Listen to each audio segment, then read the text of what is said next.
अवांजी समातुन ताईं radio voice of Sindh London.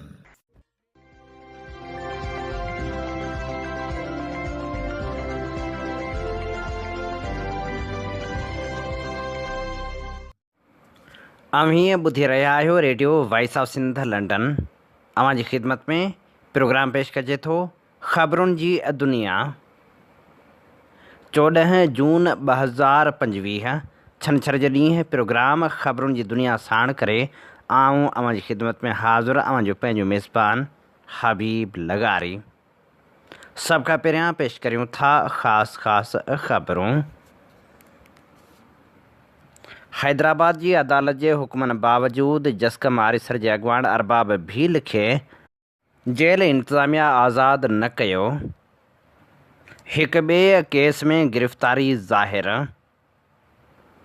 Arbab Bhil जी आजियाने आयल क़ौमी कारकुननि जो सेंट्रल जेल हैदराबाद साम्हूं एहतिजाजी धरणो।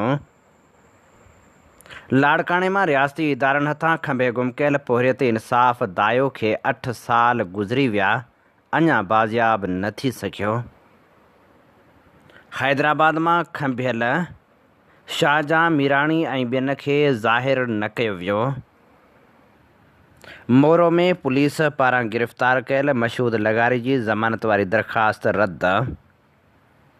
जीअं सिंध क़ौमी पार्टी जो सरबराह नवाज़ ख़ान ज़ौर मोरो जे मुतासिरनि वटि पहुतो।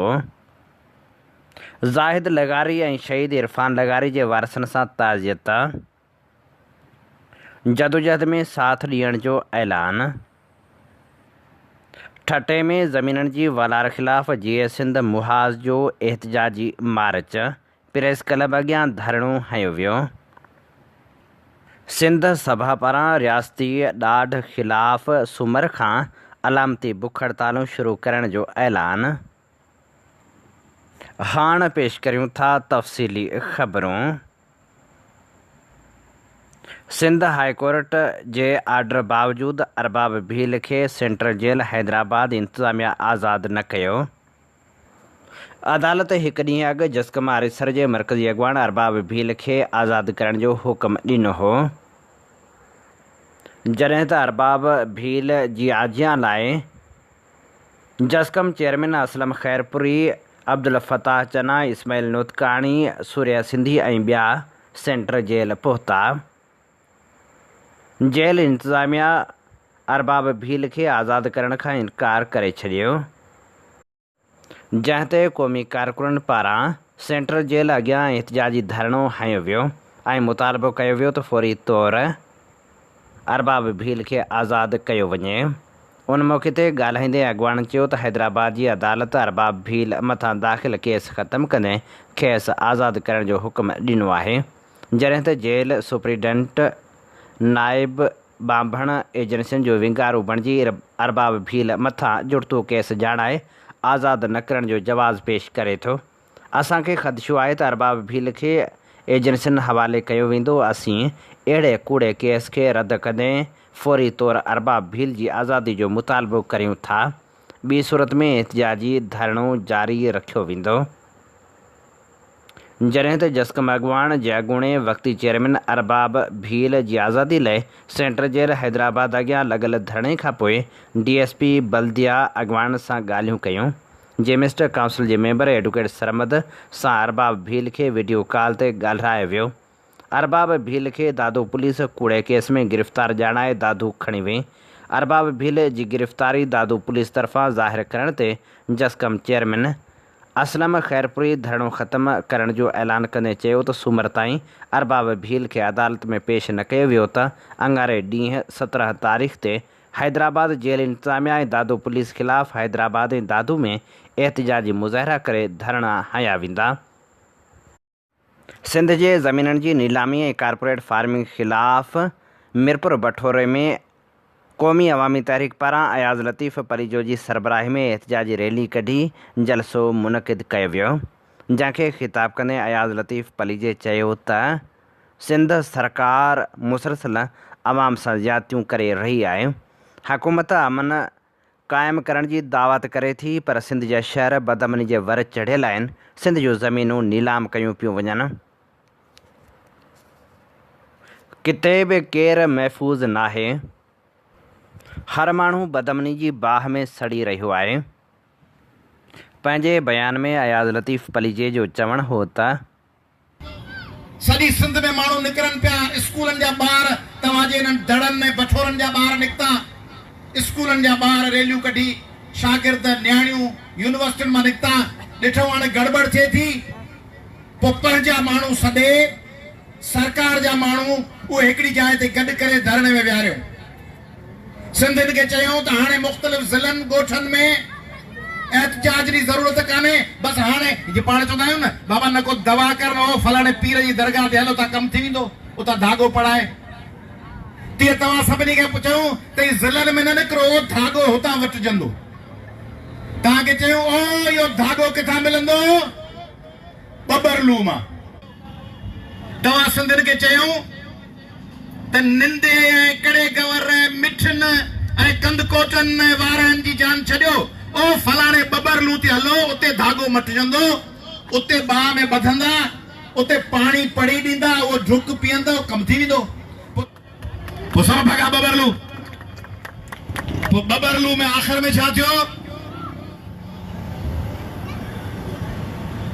उर्दू जो शेर आहे, बाग़बाने आग दी जब आशियाने को मेरे, जिन पे तकिया था वही पत्ते हवा देने लगे, जिन जे ट्रेकद जिनी कान मुयास से कांधी की न थियास, जिन खां घुरियूं पे त दोखो पिया कयो, उन्हनि सां गॾिजी वही प्रेस कॉन्फ्रेंस कयूं।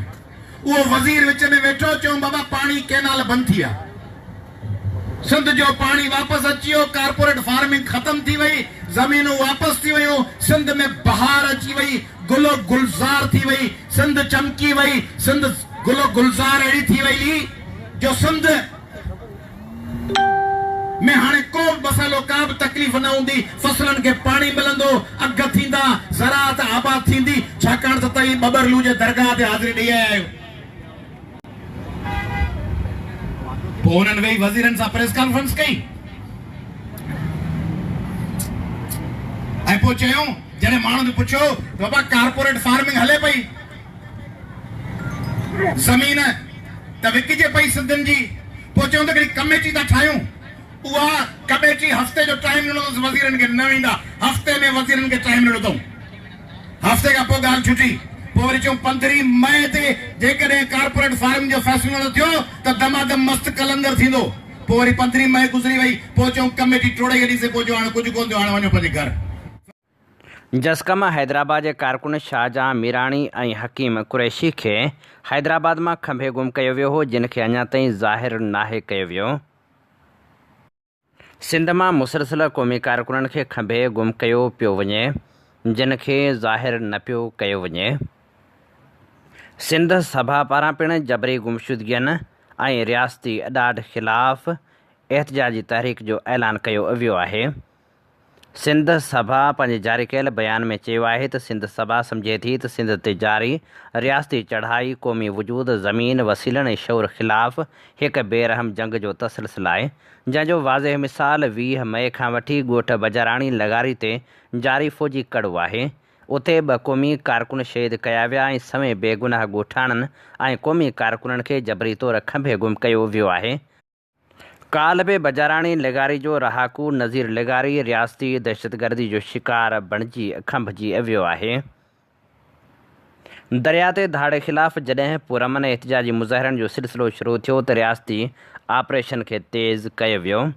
सिंध सभा सम्झे थी त उहो रियासती ऑपरेशन हिक ई वक़्तु सिंध में मुख़्तलिफ़ मसइला पैदा करण जो मक़सदु सिंधू ते धाड़े ख़िलाफ़ उथारियल आवाज़ खे ख़ामोश कराए सिंध जी जदोजहद खे मुंतशिर करे पंहिंजा आमरती मक़सद माणणु आहे। सिंध सभा पारां ऐलान कयो वियो त रियासती ॾाढ ख़िलाफ़ अलामती बुख हड़ताल जो सिलसिलो शुरू कयो वेंदो। सूमर 16 जून ते नवाब शाह, अंगारे ॾींहुं सखर अरबा ते लाड़काणे, ख़मीस ते हैदराबाद ऐं जुमे ते मीरपुर ख़ासि में बुख हड़ताली कैंप क़ाइमु कई वेंदी। मोरो मां गिरफ़्तार कयल मशहूद लगारीअ जी ज़मानत वारी दरख़्वास्त अदालत रद्द करे छॾी आहे, जॾहिं त मशहूद लगारी खे लंजार हाउस ते हमले वारे केस में नामज़द कयो वियो आहे। मोरो में पाणी ऐं सिंधु दरिया लाइ एहतजाज कंदे शहादत माणींदड़ शहीद ज़ाहिद ऐं शहीद इरफान लगारी जे वारसनि सां ताज़ियत जो सिलसिलो जारी आहे। जीअं सिंध क़ौमी पार्टी जो सरबराह Nawaz Khan Zaur, senior vice chairman Mohammad Ali Khushk ऐं ॿिया बजराणी लगारी ॻोठ में पहुता ऐं हुननि शहीद इरफान लगारी जे वारसनि सां ताज़ियत कई। उन मौक़े ते ॻाल्हाईंदे जीअं सिंध क़ौमी पार्टी जे सरबराह नवाज़ खान ज़ौर चयो त असीं हर हाल में शहीद जे वारसनि सां गॾु आहियूं। असांजो पहिरें ॾींहं खां मौक़िफ़ इहो ई रहियो आहे त सिंध सरकार मुसलसल जबर करे पई। शहीद इरफान ऐं शहीद ज़ाहिद जे वारसनि ख़िलाफ़ मुसलसल केस दाख़िल कया पिया वञनि जेका नाइंसाफ़ी आहे। हुन मुतालबो कयो त वाक़े जी अदालती जांच कराए शहीदनि सां इंसाफ़ कयो वञे। जस्कम आरिसर जीअं सिंध रहबर कमेटी खां धार थियण जो ऐलान करे छॾियो आहे। जस्कम आरिसर जी मरकज़ी बॉडी जो इजलास पार्टी चेयरमैन असलम ख़ैरपुरी जी सदारत हेठि थियो, जंहिंमें रहबर कमेटी अंदरि मुख़्तलिफ़ मामलनि ते शिकायतूं कंदे वाज़े कयो वियो त हिकु धुर अहिड़ा प्रोग्राम कराए थी जिन में रियासत जी हिमायत में तक़रीरूं ऐं दुआऊं घुरिजनि थियूं। अहिड़ियूं केतिरियूं शिकायतूं करण ऐं जॾहिं रहबर कमेटी जोड़ण वक़्तु तय कयो वियो हो त हीउ इतिहाद सिर्फ़ु फ़िक्र साईं जीएम सैद जे फ़िक्र सिंधु देश ऐं उन जी हासिल करण लाइ जदोजहद कंदो, उन ते ई क़ाइमु रहंदो, उहो पधरनामो पिणु जारी कयो वियो हो। पर अफ़सोस कुझु धुरियूं मुसलसल जीअं सिंधु देश चवण बि पसंदि न आहिनि कंदियूं, जिन बि शिकायतूं कयूं उन जे बावजूदु को बि तदारक न थियो, जंहिंजे करे रहबर कमेटी खां धार थियण जो फ़ैसिलो कयो आहे। जीअं सिंध मुहाज़ जे चेयरमैन रियाज़ अली चांडे जस्कम आरिसर जे फ़ैसिले बाद रद्द अमल ॾींदे चयो आहे त सोशल मीडिया ते पढ़ियोसीं त जस्कम आरिसर जीअं सिंध रहबर कमेटी खां धार थियण जो ऐलान कयो आहे।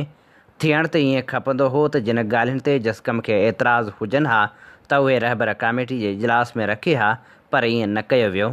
उन जे बावजूदु जस्कम आरिसर जे फ़ैसिले जो एतिराम कंदे जीअं सिंध मुहाज़ जे उहिदेदारनि ऐं कारकुननि खे पाबंद थो कजे त हू जस्कम आरिसर जी रहबर कमेटी खां धार थियण वारे मसइले ते सोशल मीडिया ते न लिखनि ऐं न ई उन ते बहस कनि। इन मसइले ते जीअं सिंध मुहाज़ जे मरकज़ी इदारनि जे इजलास ऐं जीअं सिंध रहबर कमेटी जी गॾिजाणी में जाइज़ो वरितो वेंदो।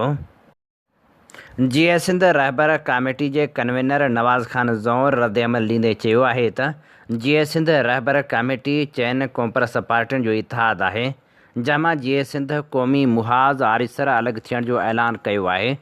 जस्कम आरिसर अलॻि थियण जो जेको सबबु ॼाणायो आहे उहो इतिहादनि जी जोड़ जग खां अणॼाणाई जो इज़हार आहे। इतिहाद कंहिं हिकु या किन मख़सूस नुक़्तनि ते हूंदा आहिनि। उन नुक़्तनि ते सहमति ऐं इतफ़ाक़ खां सवाइ बाक़ी ॿिनि मामलनि ऐं हिकमत अमलियुनि में पार्टियूं पंहिंजे नज़रियाती रुख़ या पॉलिसियुनि जी रोशनी में फ़ैसिला करण में आजियूं हूंदियूं आहिनि। उन हूंदे बि जेकॾहिं के मसइला हुआ बि सही त उहे रहबर कमेटी जे ईंदड़ इजलास में बहस हेठि आणे हल कजनि हा। रहबर कमेटी खां धार थियण जो हिकु सबबु तंग नज़री आहे। जस्कम आरिसर जी क़यादत तमामु घणी तंग नज़र, गिरोही ज़हनी जो शिकार, सोलो फ्लाइट जी ख़्वाहिशमंद ऐं मुहिम जोई ऐं इंतिहा पसंदी जे लाड़नि में फाथल आहे। उहा रुॻो इख़्तिलाफ़नि खे ॾिसे थी, हमाहंगियुनि, सहमतियुनि ऐं इतफ़ाक़नि खे ॾिसे नथी, जेका सियासी फ़हम फ़रासत खां वांझल रवश आहे। इतिहाद हिकु हद ताईं कसर खाइण, गॾियल एतिराम ऐं तइ थियल उसूलनि मूजिबि ऐं जमहूरी अंदाज़ तहत हलंदा आहिनि, जेका शइ जस्कम क़यादत वटि अणलभ आहे। मजमूई तौरु संदन हिन फ़ैसिले पुठियां सियासी ऐं उसूली कारण न पर गिरोही नफ़्सियात ऐं अदम सैब ते बीठल रवैया ऐं मथे ॼाणायल सबब आहिनि, जिन ते अफ़सोस ई करे सघिजे थो। असां रहबर कमेटीअ खे जमहूरी अंदाज़ में हलाईंदा रहिया आहियूं ऐं उन जा फ़ैसिला जमहूरी तरीक़े ऐं गॾियल सलाह मशवरे सां कंदा रहिया आहियूं। हाणे बि हिन इतिहाद खे जमहूरी अंदाज़ में जारी रखिबो त जीअं साईं जीएम सैद जे फ़िक्र जी वाद वीज ऐं सिंध जे मसइलनि जे हल लाइ गॾियल जदोजहद करे सघिजे। ठटे में ज़मीननि ते वालार ख़िलाफ़ जीअं सिंध मुहाज़ तरफ़ां मरकज़ी वाइस चेयरमैन सैयद नवाज़ शाह भाॾाई, अमजद शोरो, नबन खुश्क, आलिम पली जो हसन मलाह ऐं ॿिनि जी अॻुवाणी में ईदी सेंटर खां प्रेस क्लब ताईं एहतिजाजी मार्च करे धरणो हंयो वियो। एहतिजाजी धरणे खे ख़िताब कंदे नवाज़ शाह भाॾाई चयो त सिंधु दरिया मां कैनाल कढी सिंध खे सुकाइण जी साज़िश कई पई वञे। पंजाब सिंध खे पंहिंजे हिसे जो पाणी न ॾेई रहियो आहे, मथां वरी सिंध जे ज़मीनुनि ते पिणु वालार कई पई वञे। ठठे जूं ज़मीनूं पिणु अनवर मजीद ऐं ॿियनि हवाले कयूं वियूं आहिनि, जेका सिंध जे असलूकनि रहवासियुनि सां ज़्यादती आहे।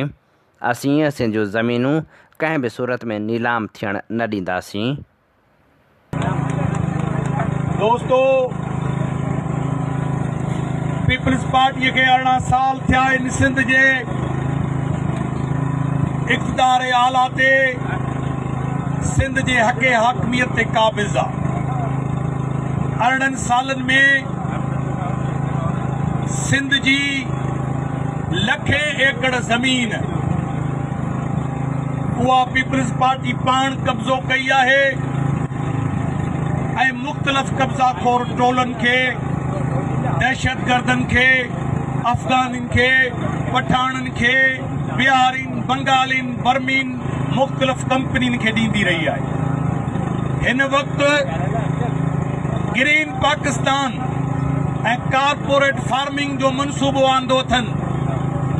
उन मनसूबे जी आड़ में सिंध जी लखे एकड़ ज़मीन उहा फ़ौजी इदारनि खे बख़्शिश जे तौर ते ॾियनि पिया। पीपल्स पार्टी चवे थी त असांखे इक़्तिदार में विहारियो, सॼी सिंध लिखी ॾियण जे लाइ तयारु आहियूं। सॼी सिंध खणी वञो, असांखे कुर्सी ॾियो, पोइ भले मथे ते रोज़ पातर हणंदा रहो, पर असांखे इक़्तिदार ॾियो। कराची जूं समूरियूं ज़मीनूं बहिरिया टाउन खां वठी TH सिटी खां वठी जामशोरे ताईं, बोस्तान जी सॼी पटी वेंदे ओ खीरथर जबल जे आख़िरी इलाइक़े कुते वारी क़बर ताईं, इन सॼे बोस्तानी जाबुलू पटीअ जूं ज़मीनूं पीपल्स पार्टी धारियुनि जे हवाले करे छॾियूं। ज़िले ठटे जी, सिजावल ज़िले जी वदीन ऐं टंडे मोहम्मद खान खां वठी थर पारकर ताईं लखे एकड़ ज़मीन धारियुनि जे हवाले थी वई। हिन वक़्तु ठटे ज़िले जी सूरत हाल इहा आहे त ठटे ज़िले जे माण्हुनि खे जंहिं नमूने सां सोरो कयो पियो वञे, ज़मीनूं पीपल्स पार्टी खसे पई, सुभाणे हालत इहा हूंदी। गैरत न कईसीं, मुड़ुसु माण्हू थी पंहिंजा ॻोठ अबाणा माग पट कब्रिस्तान न बचायासीं त पीपला असांजी कब्रिस्ताननि जूं जेके ज़मीनूं आहिनि उहे बि विकिणनि पिया, सुभाणे क़बर जे लाइ जाइ कोन्हे। जीअं सिंध मुहाज़ पारां झिरक में पिणु पीअण जे पाणी जी खोट ख़िलाफ़ एहतिजाजी मुज़ाहिरो कयो वियो, जंहिंजी अॻुवाणी वहीद सोलंकी, बहादुर सोलंकी, नवीद ऐं ॿिया करे रहिया हुआ। उन मौक़े ते हुननि मुतालबो कयो त फ़ौरी तौर ते पाणी जी खोट ख़तमु कई वञे। खंभड़ा में जसकम जे ज़िले अॻुवाण राजा सिंधु खे हमिलो करे ज़ख़्मी कयो वियो। जसाफ दादू जे ज़िले सदर सालार सोलंकी जी ज़मानत मंज़ूर थी वई। गिरफ़्तार थियल सालार सोलंकी खे अदालत में पेश कयो वियो। एडवोकेट सईद मल्लाह अदालत खे दलील ॾिना, जॾहिं त संस ज़मानत मंज़ूर कई वई। उन मौक़े ते जसाफ जो मरकज़ी ऑर्गेनाइज़र दरिया खान पंवर, सागर सियाल ऐं ॿिया पिणु अदालत में मौजूदु हुआ। 21 जून ते जुंगशाही भरिसां ॻोठ मुंगर खान पलीजो में कारपोरेट फार्मिंग, सिंधु दरिया मां केनाल ऐं डैम कढण ऐं वसीलनि ते कब्ज़नि ख़िलाफ़ मुल्कगीर जलसो कयो वेंदो ऐं रसूल बख्श पलीजे जी 7वीं वरसी मल्हाई वेंदी, जंहिंजूं तयारियूं पिणु हलंदड़ आहिनि, जॾहिं त मुख़्तलिफ़ अॻुवाणनि खे दावतूं पिणु ॾिनियूं पियूं वञनि। अवामी तहरीक जे मरकज़ी सदर एडवोकेट वसंत थरी, मरकज़ी सीनियर नायब सदर नूर अहमद कात्यार, सिंधी शागिर्द तहरीक जे मरकज़ी सदर नवीद अब्बास कलहड़ो, सिंधी गर्ल्स स्टूडेंट्स तहरीक जी मरकज़ी ऑर्गेनाइज़र एडवोकेट कूंज लाशारी ऐं ॿियनि कराची में सीनियर सहाफ़ी नज़ीर लगारी, मलीर बार जे general secretary advocate Ayaz Chandio, senior वकील मुनीर मल्क ऐं ॿियनि खे दावत पिणु ॾिनी वई। उन मौक़े ते ॻाल्हाईंदे अवामी तहरीक जे अॻुवान चयो त हुकुमराननि कारपोरेट फार्मिंग मनसूबनि जे नाले में मुल्क विकिरो करे छॾियो आहे। मुल्क जे मज़लूम क़ौमनि जा वसीला इनवाल कया विया आहिनि। 9 डेमनि लाइ बजट रखी सिंधु दरिया खे मुकमिल ख़तमु करण जो मनसूबो जोड़ियो वियो आहे।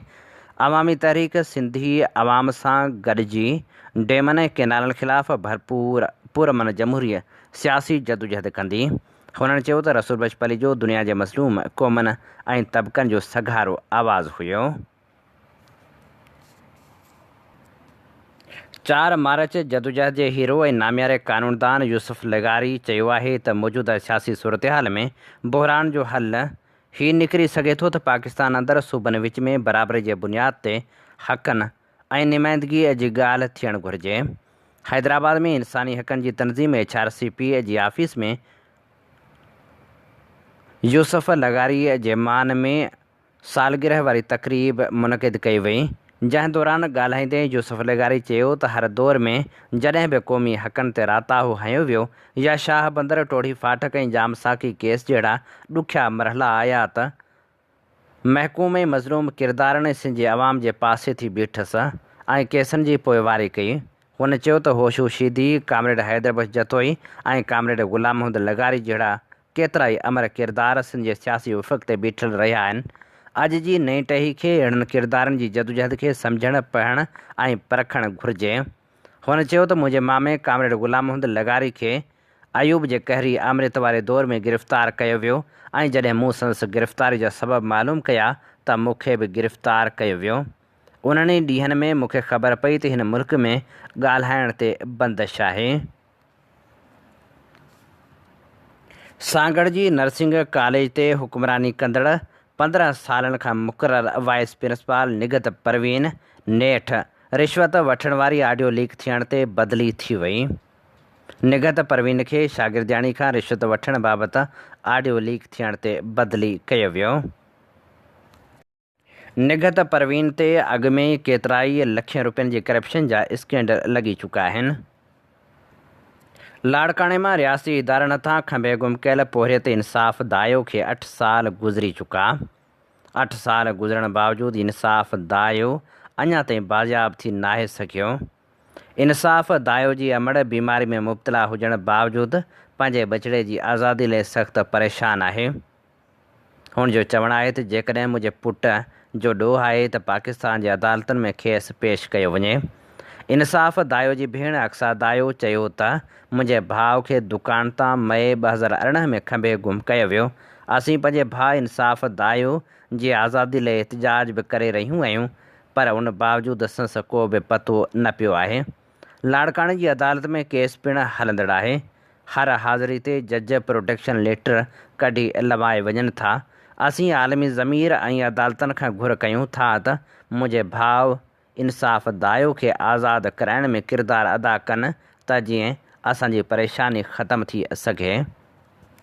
दर्जी आहे जेको नज़र मौला में जो मलगाड़नि जो सेंटर आहे, उन में हुनजो पंहिंजो दुकान हुयो दर्ज़को जेको उते ॾींहं जो कमु करे पियो वेठो। 2017-19 मई ते जेको आहे सो मुंहिंजे भाउ खे हितां 11 साढे 11 बजे विगो गाॾी में छह अफ़राद हुया जेके 3 पुलिस वर्दी में 3 सिविल कपिड़नि में हुया ऐं जेके हुनखे खणी विया आहिनि हुनजे दुकान ते चढ़ाई करे ऐं जेको आहे सो हुनखे हथ कड़ियूं हयूं, हुन ते तशदुद करे हुनखे ब्लैक कपिड़ो मुंहं ते पाराए ऐं खंभे खणी विया आहिनि, जंहिंखे 2025 मई ते 8 साल पूरा थिया। हाणे मुंहिंजो भाउ 9 साल में शुरू थियो आहे। जेको आहे सो इंसाफ़ जो को बि गुनाह आहे, का बि ग़लती आहे, को बि हिन मुल्क खे टोड़ जी का बि ॻाल्हि कई आहे त हिन मुल्क जो कानून आहे, आइन आहे ऐं जेके अदालतूं आहिनि उन में उनखे आणे ऐं पेश कयो वञे। ऐं 2017 खां जेकी मुनासिब माना जदोजहद रही आहे उहा मां हर वक़्तु कई आहे ऐं अदालतनि जा दरवाज़ा बि मां खड़काया आहिनि ऐं अञा ताईं बि अॼु बि मुंहिंजी जेको आहे अर्जेंसी लॻाइण लाइ मां हाई कोर्ट में वई हुयमि। हाई कोर्ट में ई उमेदु रखां थी वरी बि त जेको आहे सो को न को माना हितां इंसाफ़ मिली सघे थो। इंसाफ़ मिलण जो त को माना जेको आहे सो उमेदु लॻे कोन थी, पर बि हाई कोर्ट में वरी बि उमेदु रखूं पिया। असांजे कमीशन में जेको आहे सो जज साहिबु इहो असांखे पंहिंजो फ़ैसिलो ॿुधायो त जेको आहे तव्हांजे भाउ जो प्रोडक्शन ऑर्डर थियो आहे। प्रोडक्शन ऑर्डर जो मतिलबु आहे त मतिलबु या छोकिरे खे ज़ाहिर कयो वञे या आज़ादु कयो वञे। न मुंहिंजे भाउ खे ज़ाहिर कयो वियो आहे न आज़ादु कयो वियो आहे। 1 साल पूरो थी वियो आहे त प्रोडक्शन ऑर्डर हुनजो थियो आहे त न छोकिरो डिगड़ी मां निगर पुरस्कार नमूने गुम थी वियो। संदसि वारस परेशान आहिनि। डिगड़ी में मोटरसाइकिल जे मिस्त्री वटि कमु कंदड़ 13 सालनि जो निगर लापता थी वियो आहे। राहुल शाम जो अञा ताईं पतो पइजी न सघियो जॾहिं त संदसि वारसनि एहतजाज कयो। गढ़ी खैरो में ज़ाती क़तल थियल निगर जे कातिलनि जी गिरफ़्तारी लाइ वारसनि ऐं शहरियुनि जो एहतजाजी धरणो। मासूम ॿार सोनो सियाल खे बेदर्दी सां क़तल करे संदसि लाश पाणी में उछलायो वियो हो। कातिलनि जी गिरफ़्तारी लाइ गढ़ी खैरो में एहतजाजी मुज़ाहिरो कयो वियो, जंहिंजी अॻवानी ज़ाहिद हुसैन सियाल, आबिद अली सियाल, हाजी अब्दुल गफ़ूर सियाल ऐं ॿिया करे रहिया हुआ। पीरू लाशारी वेझो गूंगी निगरी सां ज़्यादती जवाबदार फ़रार अमड़ जूं इंसाफ़ लाइ दाहूं। पीरू लाशारी यूसी हाजी अशरफ थेबो जे ॻोठु मिठो ख़ासकेली में गूंगी निगरी खे पाड़े जे नलके तां पाणी भरण दौरान मौक़ियो ॾिसी वहशी जवाबदार कारे ख़ासकेली ज़्यादती जो निशानो बणायो। निगरी जे रड़ियुनि ते निगरी जी अमड़ ऐं पाड़े वारनि पहुची खेसि छॾायो जॾहिं त जवाबदार फ़रार थी वियो। वारसनि जो चवणु हो त जवाबदारनि खे फ़ौरी तौरु गिरफ़्तार कयो वञे। सिंध सरकार 38.5 अरब खसारे वारी बजट पेश करे छॾी। वफ़ाक़ी बजट दौरान मुलाज़िमनि जे पघारनि में 50% वाध जो मुतालबो कंदड़ ऐं एहतजाज जो चिताव ॾींदड़ पीपल्स पार्टीअ जी हुकूमत मुलाज़िमनि जे पघारनि में सिर्फ़ु 12% ऐं पेंशन में सिर्फ़ु 8% वाध कई, जॾहिं त 4,500 उस्ताद भर्ती करण जो पिणु ऐलान कयो वियो। बजट पेश करण दौरान अपोज़िशन सख़्तु एहतजाज कयो। स्पीकर जी डाइस जो घेराव करे बजट जूं कापियूं पिणु फाड़ियूं वियूं। इसराइल ऐं ईरान में छिकताण तेज़ थी वई। इसराइल जे हमले में ईरान जो आर्मी चीफ ऐं एटमी साइंसदान समेत 78 ॼणा मारिजी विया। सुबुह सवेर इसराइल ईरान जे अहम फ़ौजी थाकनि एटमी मर्कज़नि खे निशानो बणायो। फ़ौजी सरबराह जनरल मोहम्मद बाकरी, पासदारान इनक़लाब कमांडर इन चीफ हुसैन सलामी, aero space commander brigadier general Aamir ऐं ॿिया शहीद थी विया, जॾहिं त 300 खां वधीक ज़ख़्मी थी पिया। जंहिं बाद ईरान इसराइल ते जवाबी हमिलो कयो। तल अबीब में थियल हमले में इमारतुनि खे नुक़सानु पहुतो, जॾहिं त 40 खां वधीक ॼणा पिणु ज़ख़्मी थी पिया। रोहड़ी में पाणी जी खोड़ ख़िलाफ़ इलाइक़ेवासी ख़ाली थांव खणी रोडनि ते निकिरी आया। एहतजाजी धरणो हंयो वियो। प्रेस क्लब अॻियां एहतजाजी धरणो हणी सख़्तु नारेबाज़ी कई वई। उन मौक़े ते मुज़ाहिरीन मुतालबो कयो त फ़ौरी तौरु पाणी बहाल करे नाअहल आफ़ीसरनि ख़िलाफ़ कार्रवाई कई वञे। पीर वसण पुलिस ख़िलाफ़ एहतजाज, बिना जवाज़ चढ़ाए फुल लुट ऐं औरतुनि ते तशदुद जो इल्ज़ाम हंयो वियो। SHO असद मरी 2 तोला सोन, 5 लख रोक रक़म ऐं ॿियो सामान खणी गुम थी वियो आहे। हामिद मगरियो ऐं ॿिनि एहतजाज कंदे चयो त ईद ख़र्ची न ॾियण ते SHO असद मरी इंतकामी कार्रवाई करे घर मथां हला कई। हुननि IG सिंध खां मुतालबो कयो त नोटिस वठी असांखे इंसाफ़ ॾियारियो वञे। हीअ असीं अव्हां जी ख़िदमत में पेश करे रहिया हुआसीं ख़बरूं। इन ते ई प्रोग्राम ख़बरुनि जी दुनिया जो वक़्तु पुॼाणी ते पहुचे थो। पंहिंजे मेज़बान हबीब लगारी खे ॾींदा इजाज़त। जेॾहिं पेर तेॾहिं ख़ैर। अवां जी समातुनि ताईं radio voice of Sindh London